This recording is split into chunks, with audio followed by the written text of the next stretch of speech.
Microsoft ওয়ার্ডে এরকম করে কোলন অথবা ডটেড আন্ডারলাইন অনেক সময় আমরা অনেক ম্যানুয়ালি সেট করে থাকি, কিন্তু যেটি আমাদের জন্য অনেকটা বিরক্তিকর এবং সময়বহুল। কীভাবে খুব সহজেই কাজগুলো আমরা অটোমেটিকলি সেট করতে পারি এবং খুব সহজেই এবং দ্রুত কাজগুলি সমাধান করতে পারি, আজকে এই ভিডিওতে সেটি আমরা দেখব।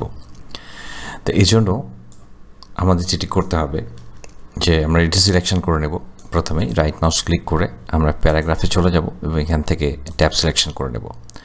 তো ট্যাব সিলেকশন করার পর প্রথমেই আমরা একটু অনুমান করে নেব যে আমাদের ট্যাবটি দরকার।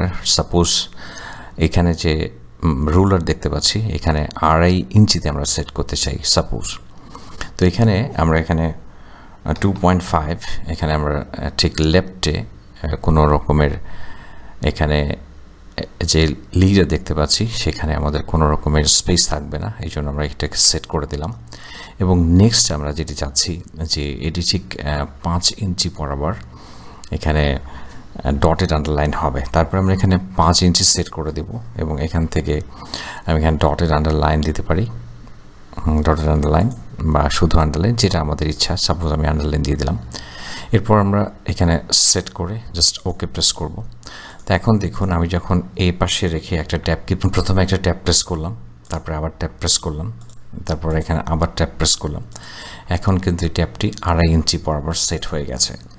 এবং এরপর আমি যখন এখান থেকে একটা ট্যাব প্রেস করলাম, এখানে কিন্তু 5 ইঞ্চি বরাবর সেট হয়ে গেছে। তো আমি এটাকে আসলে আরেকটু এক্সটেন্ড করতে পারতাম, 6 ইঞ্চি করতে পারতাম। তো এটাকে আমরা জাস্ট আবার একটু এডিট করি, এটাকে প্যারাগ্রাফে এখানে আমরা জাস্ট ট্যাবে যে এখানে এটাকে আমরা 6 ইঞ্চ করি, 6 ইঞ্চ করে এটাকে আমরা ঠিক এভাবে এটাকে আমরা ক্লিয়ার করি এবং নেক্সট যেটা আমরা এটাকে 6 ইঞ্চ করে এটাকে আবার সেট করে দিলাম। ওকে, তো এখন এটি দেখুন 6 ইঞ্চিতে সেট হয়ে গেছে এবং এখানে যখন আমি ট্যাব প্রেস করছি অটোমেটিকলি এখানে ট্যাব সেট হয়ে যাচ্ছে।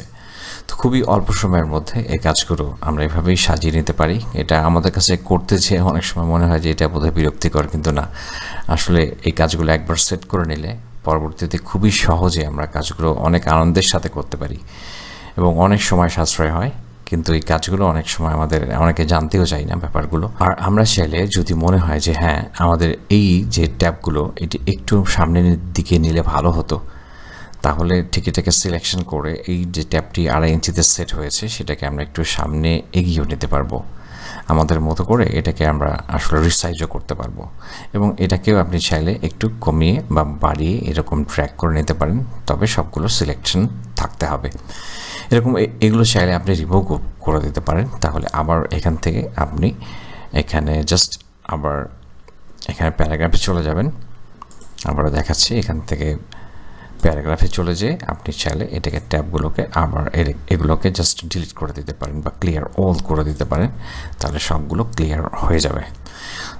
তো আশা করছি টিউটোরিয়ালটি আপনাদের অনেক ভালো লেগেছে এবং এই ধরনের ছোট্ট ছোট্ট গুরুত্বপূর্ণ টিপস এবং ট্রিক্স আপনি পেতে চাইলে আমাদের চ্যানেলটি সাবস্ক্রাইব করে রাখুন। পরবর্তী ভিডিও দেখার আমন্ত্রণ জানিয়ে এই পর্ব এখানে শেষ করছি। খুব ভালো থাকবেন।